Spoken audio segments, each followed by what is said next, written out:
Hello friends, I welcome you all in my YouTube channel. आज इस video में हम MPC 006 का स्टैटिस्टिक्स इन साइकोलॉजी में हम ब्लॉक 1 का यूनिट 2 ऑलरेडी कर रहे हैं। यूनिट 2 में आज हम इन्फ्लुएंशियल स्टैटिस्टिक्स क्या होता है हम उसकी बात करेंगे। पहले जो हमने अपनी अर्लियर इस यूनिट की जो 2 वीडियोज़ हैं उनमें हमने डिटेल में डिस्क्रिप्टिव स्टैटिस्टिक्स क्या होता है उसके बारे में, कौन कौन से उसमें ऑर्गेनाइजेशन ऑफ डाटा की हमने बात की, कैसे हम डाटा को ऑर्गेनाइज करते हैं, कैसे हम उसके टेबल बनाते हैं, उसको हम ग्राफिकल वे में उसको रिप्रेजेंट करते हैं, कैसे उसको टेबल्स में करते हैं, उनके बारे में हमने डिटेल में बात की। आज हम उसके बाद हमने बात की कि उसमें हम मीन मोड मीडियन को हम कैसे जब डाटा को हम समराइज करते हैं तो कैसे मीन मोड मीडियन के थ्रू, मीन डेविएशन के थ्रू या हम स्टैंडर्ड डेविएशन के थ्रू, उनके थ्रू हम करते हैं। आज इस वीडियो में इन्फ्लुएंशियल स्टैटिस्टिक्स की बात करते हैं। इन्फ्लुएंशियल का मतलब क्या होता है? कंक्लूजन। अपनी जो पॉपुलेशन जिस पे हम स्टडी कर रहे हैं उसके ऊपर हम कंक्लूजन निकालना ऑन अबाउट द पॉपुलेशन कि छोटे से सैंपल। इन्फ्लुएंस का मतलब क्या होता है? कंक्लूजन, जिसमें हम एक छोटे से सैंपल के बेस के ऊपर जो पूरी होल पॉपुलेशन का हम कंक्लूजन निकालते हैं। मान लीजिए हमारे को किसी भी स्कूल में, जैसे बताया मैंने आपको कि एक स्कूल के हम किसी 4th या 5th क्लास के 4th क्लास के बच्चों की हम उसमें टोटल 5 सेक्शंस हैं and each section covers 40 students. ठीक है, 200 स्टूडेंट्स हो गए। पर हमारे को उन बच्चों की 4th क्लास के बच्चों की हमें ब्रशिंग हैबिट्स को देखना रिगार्डिंग हाइजीन। ठीक है, कि बच्चे ब्रश करते हैं या नहीं करते। अब उसमें क्या होता है कि हम 200 के 200 बच्चों को तो हम नहीं लेंगे, उसमें हम सैंपल ले लेते हैं कि बच्चे सारे कौन से होंगे, वो 4th क्लास के ही। लेकिन सैंपल हमने मान लीजिए हमने उसमें जो है 25% हमने सैंपल ले लिया, 200 बच्चों का हमने 50 बच्चों का हमने जो है उनके ऊपर स्टडी करनी है। अब ये जो सैंपल होगा हमारा 50 बच्चों का, ये हमारा क्या होगा, 50 बच्चे हमारे दे विल बी रिप्रेजेंटेटिव। जो ये हमारे 50 बच्चे होंगे दे विल बी रिप्रेजेंटेटिव 200 बच्चे ऑफ क्लास 4। तो ये हमारा क्या हो गया, इसको हम क्या बोलते हैं, सैंपल। और ये जो होता है उन 50 बच्चों के ऊपर जो हम स्टडी करेंगे उसी के बेस के ऊपर हम क्या करते हैं, हम ये कहेंगे क्योंकि 50 बच्चों का रिजल्ट आया है तो कंक्लूजन क्या कहता है कि जो इन्हीं के रिजल्ट के बेस हम कहेंगे कि ये 200 बच्चे जो हैं पूरा जो क्लास 4 है वो उनकी यही जो है हाइजीन हैबिट्स हैं, ये इनकी ब्रशिंग हैबिट्स हैं। तो इसमें क्या होता है कि in the previous section we discussed about the descriptive statistics which basically describe the some characteristic of the data. लेकिन इसमें क्या करते हैं, ये सारा उन्होंने उसी के बारे में बताया कि कैसे हमने ऑर्गेनाइजिंग या समराइजेशन हमने बात की, है ना, ये सब बातें उसके अंदर आ गई। अब इसमें क्या करें, इन्फ्लुएंशियल जो स्टैटिस्टिक्स है deals with drawing of conclusion about large group of individual population on the basis of the observation of few participant, जो कि सैंपल है।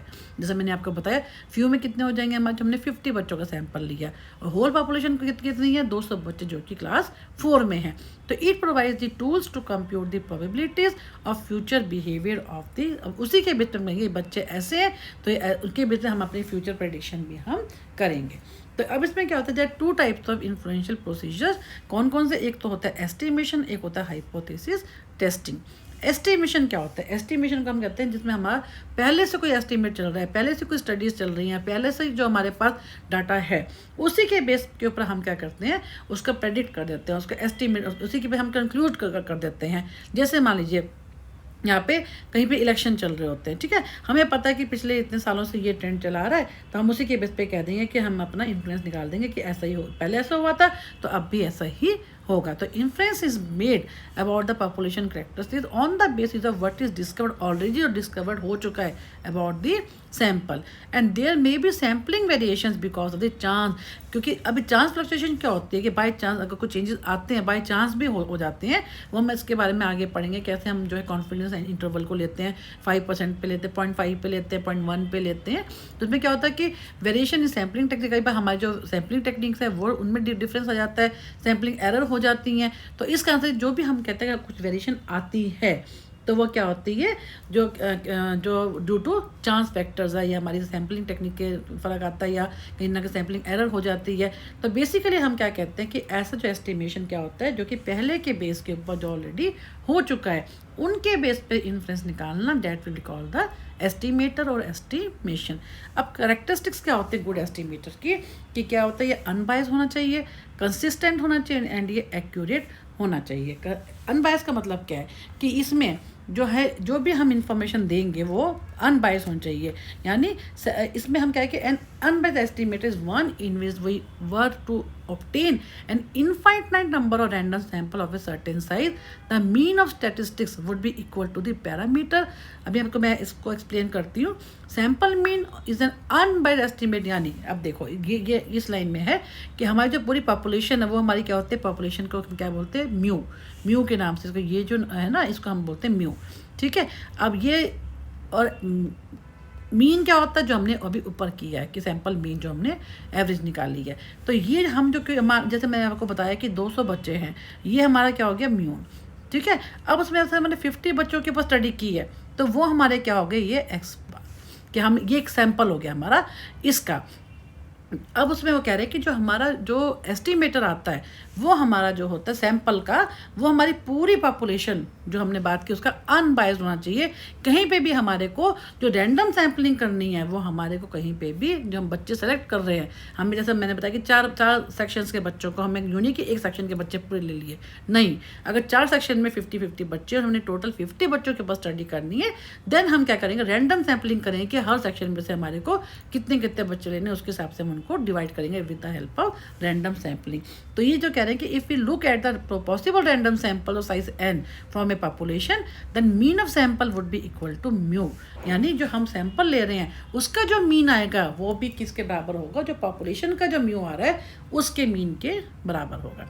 फिर है कंसिस्टेंट। कंसिस्टेंट का मतलब कि एक consistent estimate is one that as the, जैसे जैसे सैंपल साइज बढ़ता है तो वो क्या होगा, सैंपल अगर हम बढ़ाते हैं तो वो जो हमारा आएगा estimate is a value close to the parameter also increase because it is consistent estimator sample mean based on 20 scores has a greater probability of being closer to mu। अब यहाँ पे इस लाइन को देखिए, अगर मान लीजिए हम सैंपल साइज बढ़ाते हैं तो ये म्यू क्या है, उतना ही पॉपुलेशन के नज़दीक आएगा। मैं आपको फिर से इसका एग्जांपल से बताती हूँ। जैसे हमने बात किया कि हमें 200 बच्चे हैं हमारे पास क्लास 4th में, ठीक है, हमने बच्चे लिए 50, ये हमारा क्या हो गया, सैंपल साइज हो गया, ठीक है। अब मान लीजिए हमने 50 से सैंपल साइज को करना है, 50 की जगह हम उसको 80 कर देते हैं, तो 80 क्या हो गया, that will be close to 200। तो ये इन्होंने कहा कि जैसे जैसे हम सैंपल साइज को बढ़ाते हैं तो ये क्या होगा, सैंपल मीन क्या होगा, ये उसके नज़दीक होता जाएगा, that will be closer to mu, यानी पॉपुलेशन मीन के बराबर, उसके नज़दीक जाना शुरू हो जाएगा। ये हमारा क्या हो गया, कंसिस्टेंसी, उतना ही वो कंसिस्टेंट होगा। जितना ज़्यादा हमारा सैंपल साइज बढ़ेगा उतना ही हमारा क्या होगा, जो रिजल्ट्स आएंगे that will be more consistent. अब बात करते हैं एक्यूरेसी की। एक्यूरेसी का मतलब क्या है कि जितना, तब अगर सैंपल अनबायस्ड है, अगर वो कंसिस्टेंट है, तो ऑब्वियसली जो उसको रिजल्ट आएंगे हमारे वो क्या होंगे, वो ज़्यादा अच्छे होंगे, ज़्यादा वो हमारे एक्यूरेट होंगे। It is unlikely in any estimate that x bar will be exactly equal to population mean mu। अगर हमने ठीक से सैंपल लिया है तो ऑब्वियसली जो एक्यूरेटली जो हमारा एस्टिमेटर होगा वो हमारा क्या होगा, एक्यूरेटली रिप्रेजेंट करेगा पूरी पॉपुलेशन को। कौन, जो हमारा सैंपल साइज है। तो जो सैंपल हमने चूज़ किया है वो कितना पॉपुलेशन का बेस्ट रिप्रेजेंटेटिव है, वो दिखाता है कि जो भी हमारे रिजल्ट्स आते हैं, जो हमारे 50 बच्चों के जो रिजल्ट्स आएंगे वो क्या होंगे, हमारी पूरी पॉपुलेशन को क्या करेंगे, एग्जैक्टली उसको रिप्रेजेंट करेंगे। तो वेदर और not x is a good estimate of population mu depends upon the representative के जो सैंपल हमने लिया है वो कैसा लिया है उसके ऊपर डिपेंड करता है। जो उसके रिजल्ट्स होंगे, गुड एस्टिमेट वो होगा जो कि हमारे जो रिजल्ट्स होंगे सैंपल के वो पूरी पॉपुलेशन का वो क्या होगा, रिप्रेजेंटेटिव होगा। The sample size and the variability of the scores in population. तो एक गुड एस्टिमेटर कौन सा होगा, जिसके अंदर जो कंसिस्टेंट होगा, जो अनबायस्ड होगा, जो एक्यूरेट होगा, एक्यूरेटली जो है वो पूरी पॉपुलेशन को वो जो हमारे रिजल्ट्स आएंगे सैंपल के बेस के ऊपर उसको वो रिप्रेजेंट करेगा।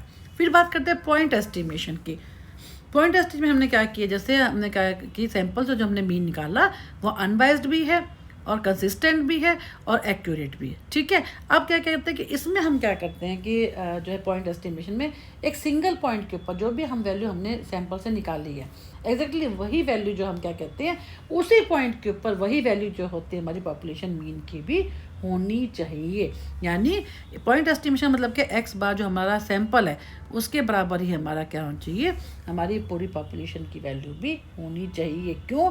क्योंकि वो उसी पॉपुलेशन जो मीन जो हमने सैंपल निकाला है वो उसी पॉपुलेशन का क्या है, वो रिप्रेजेंटेटिव है। तो सैंपल पॉपुलेशन का मीन भी जो होता है होल पॉपुलेशन के मीन से मैच होना चाहिए। हमें ऐसा एज्यूम करते हुए होता भी है क्योंकि वो रिप्रेजेंटेटिव तो होल पॉपुलेशन का है ना। If an estimation investigator obtained adjustment score of 100 students and wanted to estimate the value of mu for the population के लिए, from which these scores were selected, researcher would use the value of जो ये sample mean जो होती है as an estimator of mu पूरी population के mean के लिए। if the obtained value of जो हमारा सैंपल का है अगर वो 45 है, then this value would be use an estimate of the population mean ये भी 45। यानी कि मतलब कि जो हमारे को सैंपल से जो पॉपुलेशन मिली है, जो हमारे को सैंपल का जो स्कोर आया है ना, जो रिजल्ट्स आए हैं वही हम क्या करेंगे पूरी पॉपुलेशन के ऊपर हम उसको जनरलाइज कर देंगे। मान लीजिए हमने जो है हमने 50 स्टूडेंट्स के ऊपर स्टडी की, हमारा जो सैंपल साइज हमने लिया और हमने कहा कि ये बच्चे जो हैं जो है इनमें ये जो हमारे जो रिजल्ट्स आए हैं कि इनमें इतने मतलब 60% बच्चे हमने देखा जो सुबह उठ के ब्रश करते हैं। अब जो ये जो 60% हमने जो देखे ये हमने 50 बच्चे जो हमारा सैंपल साइज था उसमें से देखा।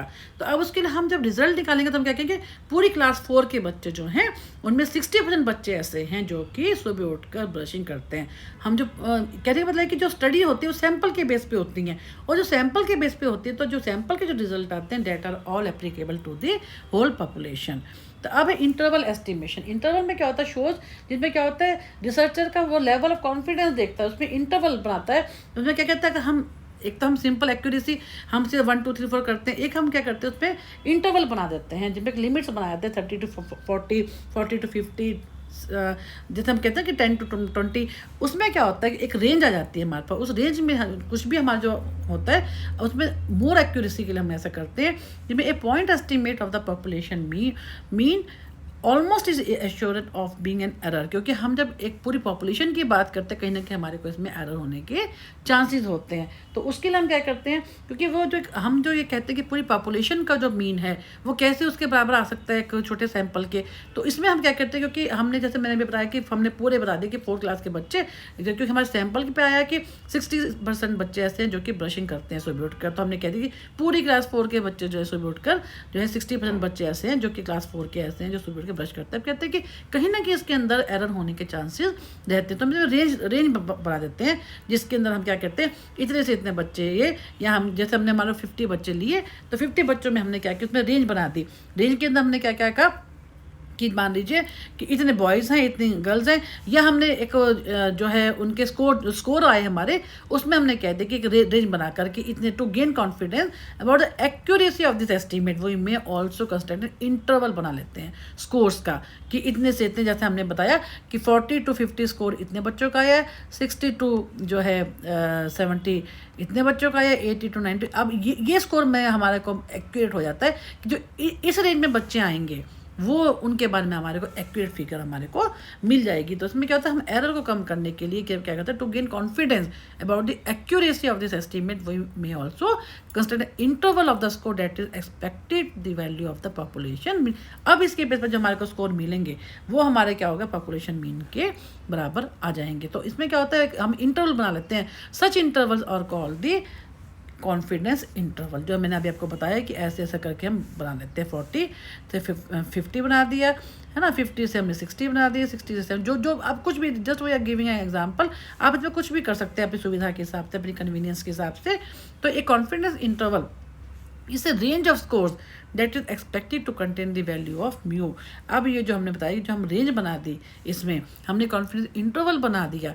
अब उसको क्या होगा वो म्यू, क्योंकि वो आए तो सैंपल का है लेकिन वो क्या होगा हमारी पूरी पॉपुलेशन का जो मीन होगा उसके बेस पे होगा। The lower and upper scores that determine the interval और कॉल दी कॉन्फिडेंस लिमिट्स। कॉन्फिडेंस लिमिट जैसे मैंने आपको बताया 30 to 40, तो ये लोअर लिमिट हो गई, ये अपर लिमिट हो गई, ये अपर लिमिट होगी। तो ये सारा हमारा क्या हो गया कॉन्फिडेंस इंटरवल, इसको हम बोलेंगे कॉन्फिडेंस CI कॉन्फिडेंस इंटरवल। तो इसमें क्या होता है lower and upper scores determine the interval और call the confidence limits A level of confidence level can be attached to this estimate so that दो तरह की हम बात करते हैं, 95% और 99%, यानी 1% पे हम एज्यूम करके चलते हैं एंड 5% जिसमें हम कहते हैं कि इतनी एरर होने के चांसेस होते हैं, इतना चांस फैक्टर होता है, उसको हम डिटेल में आगे करेंगे काफ़ी। तो इस वीडियो को भी हम यहीं पे ख़त्म करते हैं। नेक्स्ट वीडियो में हम यहाँ से स्टार्ट करेंगे। Thank you for watching.